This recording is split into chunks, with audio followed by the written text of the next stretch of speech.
올해의 우리 교회의 표어가 무엇인지 혹시 기억을 하십니까? 네. 그러니까 이제 뭐였지? 이거 네.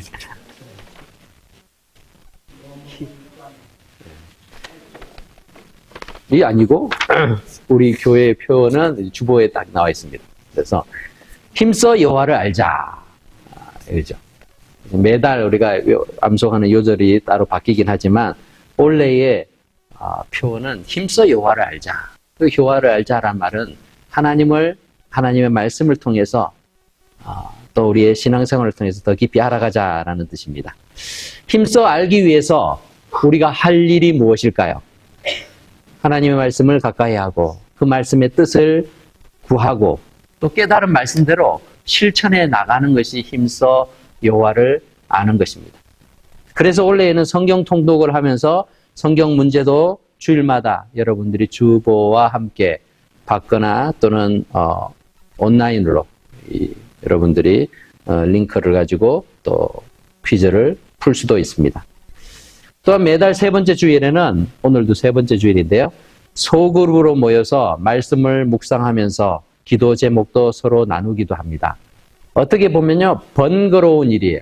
예배하면 잘 드리면 되었지 뭘 그렇게 자꾸 뭘 하려고 하나 귀찮게 라고 생각하시는 분들이 있을지도 몰라요. 왜 그렇습니까? 내가 말씀에 대한 관심이 없으면 그런 생각들 밖에 들지 않습니다. 그런데 말씀을 사모하는 사람은 어떻게든 하나님 말씀을 읽고 배우고 묵상하는 모임들을 사모하고 찾게 되겠죠.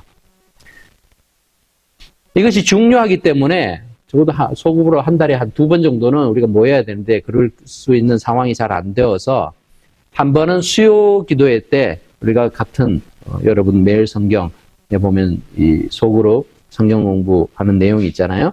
그 부분을 가지고 우리가 다루고 있습니다. 그리고 셋째 주일에는 우리가 소그룹으로 그 부분을 함께 다루면서 성경 말씀을 통해서 하나님의 뜻이 무엇이고 하나님이 원하시고 또 하나님의 그 뜻이 내 삶 속에서 어떻게 적용될까를 또 생각해보는 시간들, 그런 훈련을 가지고 있습니다.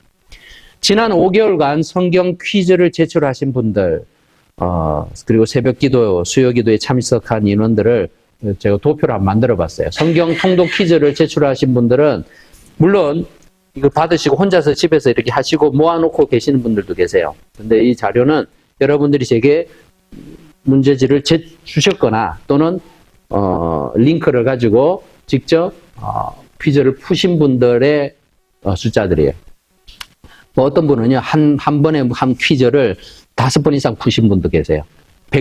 만점 받을 때까지 내가 만점을 받으리라 하고 그런 분은 이제 한 번으로 쳐서 이렇게 했는데 거의 평균 한 몇 명쯤 됩니까? 16명, 16분 정도가 참여를 하고 있습니다. 그 외에도 이렇게 풀고도 그렇게 제출 안 하신 분들을 따지면 더 많이 있겠죠. 그리고 새벽 기도는 이제 1월달, 3월달, 5월달 첫 번째 주간을 화수목금 이렇게 온라인으로 우리가 새벽 기도 하니까 온라인에 참여한 분들을 숫자를 가지고 이렇게 대충 산정을 할 수가 있습니다. 이렇게 보면은 새벽 기도에도 보통 한 13분, 14명 이렇게 참여하고 있는 것을 볼 수가 있죠. 우리 숫자가 우리 주일 예배 참여하신 분이 한 30명 정도라면은 그 중에 한 절반 정도가 이렇게 새벽 기도에 참여하고 있죠. 수요 기도회는 좀 찾기가 어렵습니다. 왜냐하면 수요 기도회는 현장 기도회를 같이 하고 있기 때문에 그걸 다 적어놓지를 않아가지고 잘 모르는데 그래도 온라인으로 참여하시는 분들과 이렇게 합치면은 그 인원도 상당히 한 절반 정도가 참여하고 있는 것으로 보입니다. 자, 이렇게 말씀을 대하고 우리가 기도하고 하는 일들을 계속 훈련하는 목적이 무엇일까요? 그냥 주일날 교회 와서 예배 드리고 설교 말씀 들으면 되는 거 아닌가? 왜 굳이 매일 성경을 읽고 또 뭐 문제까지 풀라 그러고 또 소그룹에서 말씀을 또 함께 나누면서 그 내용을 묵상을 해야 될까? 이런 생각이 들지 않습니까? 그런데 하나님의 말씀이 영의 양식이다라고 우리는 피상적으로는 다 알고 있습니다. 하지만 그 양식에 대해서 굉장히 다이어트를 좋아하시는 분들이 계세요. 웬만하면 안 먹고 웬만하면 좀 가까이 안 하려고 하는. 마치 불량식품 취급하듯이 그런 분들이 계시는 것 같아요. 하나님의 말씀, 이 영의 양식인데, 많이 먹으면 혹시 배탈 날까 싶어서 그러신지 모르겠지만, 그냥 적당히 거리를 두고 있는 그런 모습들. 왜 그럴까요? 세상을 살 때 이 말씀이 그렇게 능력이 없다라고 하기 때문에 그렇지 않을까요? 인간이 가진 죄성으로 인해서 내 생각, 내 판단을 우선인시하는 이 우리의 사고방식과 행동 양식을 가지고 있다 보니까 자꾸만 하나님의 말씀보다는 내 뜻대로 자꾸 움직이려고 해요. 이러한 모습들을 바꿀 수 있는 방법은요, 하나님의 말씀밖에 없어요. 하나님의 말씀이 우리 안에 기준으로 삼아져야, 이렇게 자리 잡아야 생각이 바뀌고 가치관이 바뀌고 판단하는 기준이 바뀌는데, 그렇게 되지 않으면은 계속 우리는 내 방식대로 가려고 하지. 성경은 말씀을 가까이 하고 그 말씀을 지키는 자를 복 있는 사람이라고 말하고 있습니다. 오늘 2절 말씀을 같이 읽어볼까요? 시작. 오직 여호와의 율법을 즐거워하여 그의 율법을 주야로 묵상하는 자로다. 묵상하는 이 사람이 바로 복 있는 사람이라는 것이죠. 잠언 16장 20절에는 이렇게 말합니다. 삼가 말씀에 주의하는 자는 좋은 것을 얻나니 여호와를 의지하는 자는 복이 있느니라. 누가복음 11장 28절에서 예수님께서는 어떻게 말씀하셨습니까? 우리 같이 읽어보겠습니다. 예수께서 이르시되 오히려 하나님의 말씀을 듣고 지키는 자가 복이 있느니라 하시니라. 아멘. 예. 혈통이 우리에게 복을 가져다 주는 게 아니에요. 우리가 생각할 때는 금수저, 은수저 이런 얘기하죠. 재벌의 가문에서 태어나면은 그 사람은 복된 자식이다 라고 생각하기가 쉽습니다. 많은 돈이 있으니까. 그렇죠? 대통령의 자녀면은 아주 권세가 있으니까 아주 복 있는 사람이다. 이렇게 생각할 수 있죠. 그런데 그게 아니라는 거죠. 예수님께서 뭐라고 그랬습니까? 하나님의 말씀을 듣고 지키는 자가 복이 있다 라고 말하고 있어요. 하나님의 말씀을 주의해서 듣고 그것을 지키는 자가 복된 사람입니다. 그래서 우리는 말씀 묵상을 중요하게 생각하는 것이죠. 이처럼 하나님의 말씀을 우리가 가까이 할 때 그럼 우리에게 어떤 유익이 있을까요? 오늘 말씀 묵상의 능력이라고 말했는데 그 말씀 묵상을 통해서 우리가 어떤 힘을, 어떤 능력을, 어떤 유익을 얻을 수 있을까를 찾아보려고 합니다. 첫 번째는 죄에 대한 저항력을 갖게 합니다. 1절 말씀을 같이 다시 읽겠습니다. 복 있는 사람은 악인들의 꾀를 따르지 아니하며 죄인들의 길에 서지 아니하며 오만한 자들의 자리에 앉지 아니하고. 예. 세상에서 말하는 복은 어떤 것입니까? 건강한 것, 복이죠.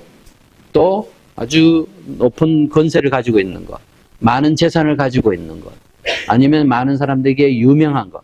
이것을 복이라고 얘기할 수 있겠지만 그렇다고 해서 그 복이 그 사람을 악한 길로 이끌지 않는 것이 아니지요. 오히려 그러한 복은 악한 길로 가기가 더 쉽습니다. 세상에서 권세를 가진 자, 또 재력이 많은 사람들, 그 사람들이 청렴결백하게, 정직하게, 바르게 존경받으면서 살 수 있는 그런 가능성들이 많이 없지요. 그것은 복이 아니라는 것이죠. 여기서 복 있는 사람은 결국 아까 말씀드린 2절 말씀에 하나님의 말씀을 묵상하고 주야로 그 말씀을 즐거워하는 사람이죠. 이런 말씀 묵상의 능력은 결국 악한 계획을 따르지 않게 만들어준다는 것입니다. 여러분, 죄의 유혹은 강력하고 집요합니다.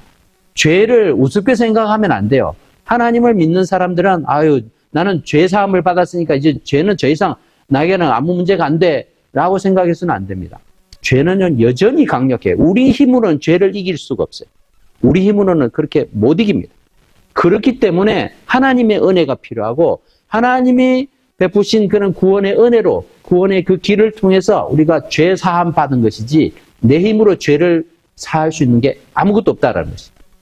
창세기에서 볼 수 있듯이 에덴 동산이라는 가장 멋지고 훌륭한 완벽해 보이는 곳에서조차도 죄의 유혹은 있었습니다. 사람이 하나님처럼 되고자 하는 그 그릇된 욕심으로 인해서 맨 처음 사람은 죄의 유혹에 한없이 연약한 존재로 전락해버리고 말았습니다. 스스로는 결코 끊을 수 없는 이 죄의 사슬을 끊을 수 있는 유일한 길은 사람에게 있지 않습니다. 그래서 하나님께서 죄 없으신 하나님께서 우리 인간의 죄의 대가를 대신 치르시고 구원의 길을 마련하신 것이죠. 그것을 믿고 따를 때만 우리는 그 혜택을 누리게 되는 것이죠. 하나님께서는 이것을 하나님의 말씀을 통해 알려주셨습니다. 그래서 우리는 성경을 통해서 성경을 읽을 때에 이 성경 말씀이 우리로 하여금 죄인의 길에 서지 않고 오만한 자의 자리에 앉지 않도록 지혜와 지식을 더해주는 것입니다. 세상의 교육으로 인간이 선해질 수 있다라고 믿었던 시기가 있습니다. 계몽주의 시기라 그러죠. 그 상황 속에서 많은 사람들이 인간을 잘 가르치면은 훌륭한 사람, 착한 사람, 좋은 사람 될 것이다 라고 생각했습니다. 그런데 그렇게 세상은 바뀌지 않았어요. 세상에 많은 교육들을 하지만 그 교육이 사람을 선하게 만들지 못한다는 것을 우리는 현실에서 보고 있지 않습니다. 성경은 분명하게 선포합니다. 로마서 3장 10절에 기록된 바 의인은 없나니 하나도 없으며 깨닫는 자도 없고 하나님을 찾는 자도 없고 다 치우쳐 함께 무익하게 되고 선을 행하는 자는 없나니 하나도 없도다. 이게 2000년 전에만 그런 게 아니라 지금도 그렇다는 거죠. 아니요. 우리는 더 악한 세상을 보고 있습니다. 사람들은요 점점 악해져요. 오늘 아침에 차를 타고 교회를 오는데 4번 길을 참 기쁨으로 하나님 앞에 예배드릴 그 순간들을 기억하며 이렇게 자자내랑 오는데 옆에 제가 가운데 4번에 가운데 차선을 가거든. 세 차로 오잖아요. 그런데 한 차가 뒤에서 촥 나오더니 제 앞을 끼어들 수 없는 상황인데 싹 끼어들어요. 손살같이 달라들더니만 바로 옆에 1차선에 추월하고 있는 차에다가 창문을 열고 물병을 탁 던지더라고요. 제가 끼어든 것도 지금 워낙 능숙한 운전자니까 잘 피했는데 물병까지 던지는 걸 보고 그 물병이 어디로 날라오겠어요? 저한테로 날라오잖아요. 그거 부딪혀가지고는. 그러고는 막 가운데 손가락 올리고 막 하고 욕을 하면서 막 그러고는 가가지고 그 앞차의 앞에를 들어가가지고는 그렇게 보복 운전을 하더라고요. 그러면서 저 사람이 뭐 뒤에서 어떤 일이 있었는지 잘 모르겠어요. 뭐 끼워주질 않았는지 아니면 갑자기 그 사람이 무리하게 끼어들었는지 모르지만 진짜 목숨 걸고 그거를 그 사람한테 해코지를 하는 걸 봤어요. 사람들이 운전 좋은 차 타고 다니는 사람들, 벤츠를 타고 다니는데 그러면서 그렇게 해요. 얼마나 악한지 모르겠어요. 참 이런 모습들을 우리는요 너무나 많이 보고 있잖아요. 세상에는 참 이 세상의 의로, 사람의 그런 의로는요, 이 세상이 완벽해질 수도 없고 또 좋아질 수도 없습니다. 그래서 우리는 생명의 길, 구원의 길이신 예수님을 믿고 그 말씀에 순종할 때만이 죄의 유혹을 이길 수 있는 지혜로운 인생을 살 수 있는 줄 믿습니다.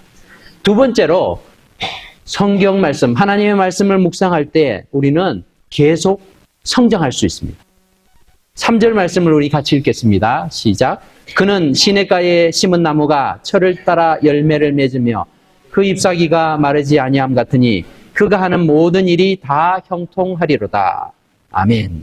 하나님의 말씀은 우리에게 지속적인 영양분을 공급해 줍니다. 그래서 우리는 영의 양식이라고 표현을 하지요. 이게 세상의 양식들은 시간이 지나면은 유통기간이 지나서 못 먹게 되기도 하고 한데 이 말씀은 늘 새로워요. 가장 최선의 상태로 보존이 되어 있는데 문제는 우리가 그것을 섭취를 안 하는 데 있다는 것이죠. 우리가 이 세상에서 아무리 좋은 것을 가져도 그것이 우리의 삶을 더 행복하게 만들지는 않습니다. 돈이 많으면 행복할 것 같지만 돈이 어느 정도 많아지면요. 그다음부터는 근심 걱정이 더 많아지죠. 행복을 주는 것이 아닙니다. 뭐 건강하면은 행복할 것 같아도요. 건강하고 나면 또 다른 생각이에요. 그 건강한 몸으로 죄 짓는 일에 몸을 쓰게 되는 경우도 많이 있죠. 오래 사는 것, 많이 공부하는 것, 또는 인기나 명예, 권세를 더 많이 누리면 행복할까? 아니라는 것이죠. 점점 인생이 망가지는 경우를 더 많이 보게 됩니다.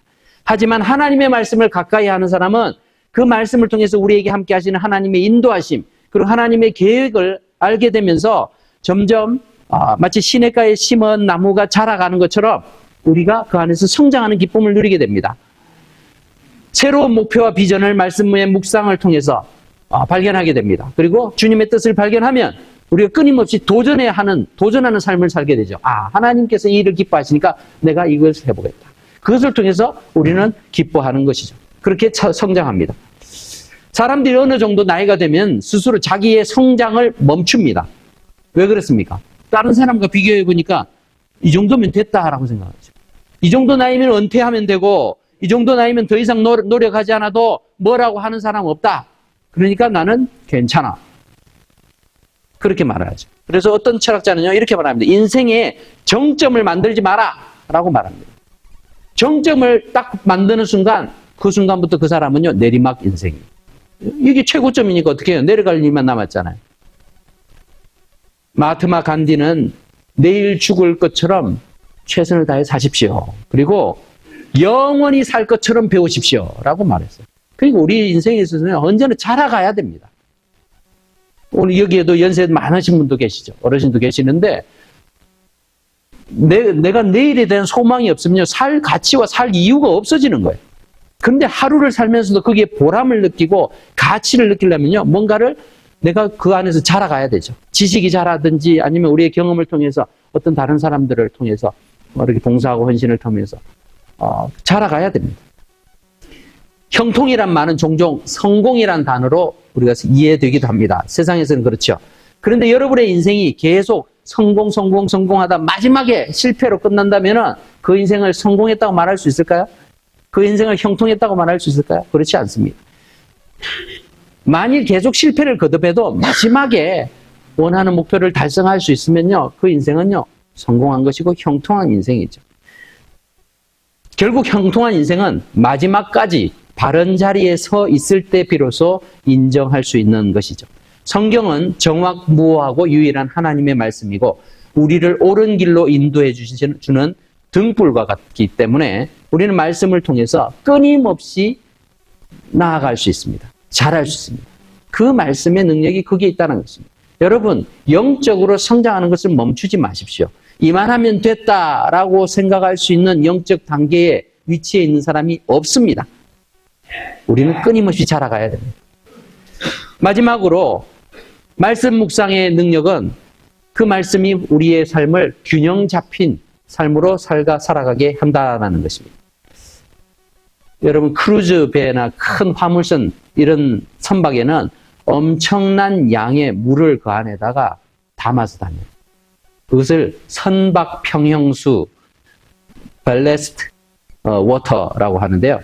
이 배의 바닥 부분에다 물을 채워서 배가 이렇게 기울어져도 다시 돌아오게 만들어요. 돌아오게. 그런 역할을 합니다. 그래서 국제해사기구에서는 선박 평형수를 화물 적재량의 30% 이상을 채우는 것을 권고하고 있을 만큼 선박의 안정성 확보를 위해서 꼭 필요합니다. 우리가 일반적으로 생각할 때는 아니 물 위에 떠다니는 배 안에 왜 거기다 물을 채워? 딴 거 채우는 게 낫지. 사람을 더 집어넣거나 화물을 더 집어넣으면 되지 라고 생각이 쉬운데 물이 이렇게 균형을 맞추는데 아주 필수적이거든요. 근데 화물은 그렇지가 않잖아요. 세월호가 평형수를 빼고 거기다 화물을 더 집어넣어가지고 이게 복원이 안 돼가지고 쓰러집니다. 그렇기 때문에 아무리 큰 배라도 이 평형수를 제대로 갖추지 않으면 쉽게 전복이 됩니다. 하나님의 말씀을 매일 묵상하고 적용하는 습관은 우리 인생에 평형수를 채워넣는 것과 같아요. 그래서요, 하나님의 말씀을 우리가 묵상하고 그 말씀을 따라서 노력한다고 해서 우리 인생에 힘든 일, 역경들이 생기지 않는 게 아니에요. 어려운 일이 생기고 고난이 생깁니다. 그런데 그럴 때 휘청거려도 다시 설 수 있는 것, 다시 중심을 잡을 수 있게 하는 것이 바로 말씀 묵상의 능력이라는 것입니다. 형통한 인생이라 하면 결국 어려움이 없는 인생이 아니라 어떤 경우에도 넘어지지 않고 하나님 앞에서 중심을 잘 잡는 모습을 가리키는 것입니다.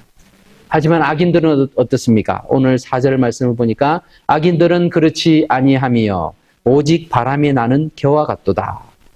그러므로 악인들은 심판을 견디지 못하며 죄인들이 의인들의 모임에 들지 못하리라. 세상에서 옳지 않은 수단과 잘못된 방법을 사용하면서까지 자신의 성공을 위해서라면 물불을 가리지 않는 사람을 우리는 많이 보게 됩니다.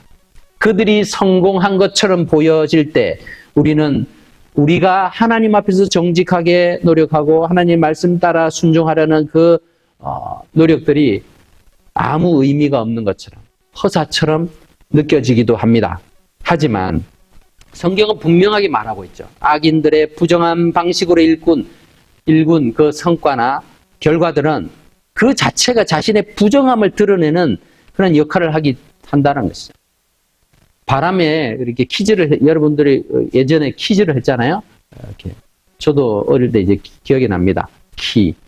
키를 사용하는 두 가지 용도가 있는데 저는 두 가지를 다 써봤어요. 하나는 이렇게 해가지고 하는 거, 하나는 이렇게 쓰고 다니는 거. 근데, 예.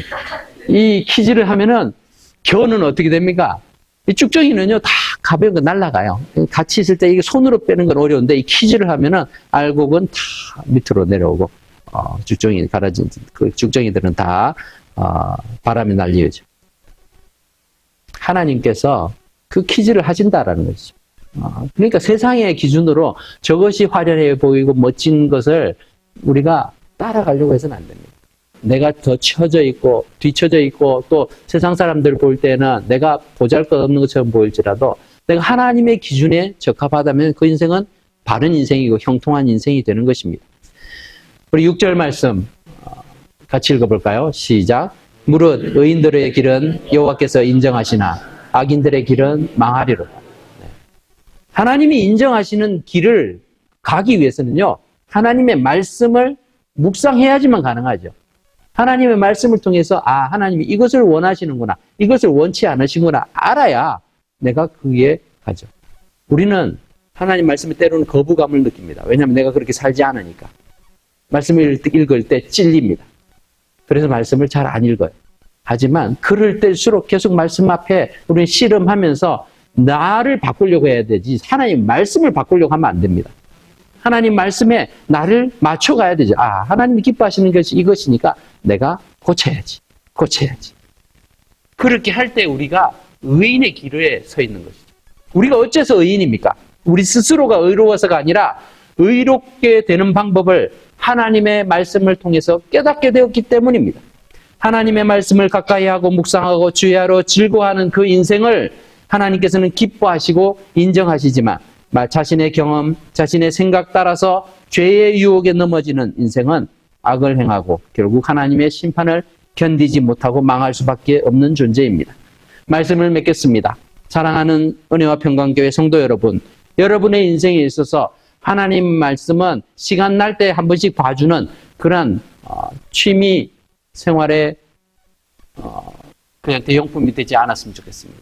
내 생명을 걸고 나를 살리는 말씀이니까 이 생명의 말씀을 내가 가까이 하고 그 말씀을 통해서 내가 잘못된 것을 바꾸고 또 하나님의 위로도 경험하고 하나님의 은혜도 경험하고 하나님의 말씀의 능력을 경험하는 저와 여러분 될 수 있기를 주의 이름으로 축원합니다. 기도하겠습니다.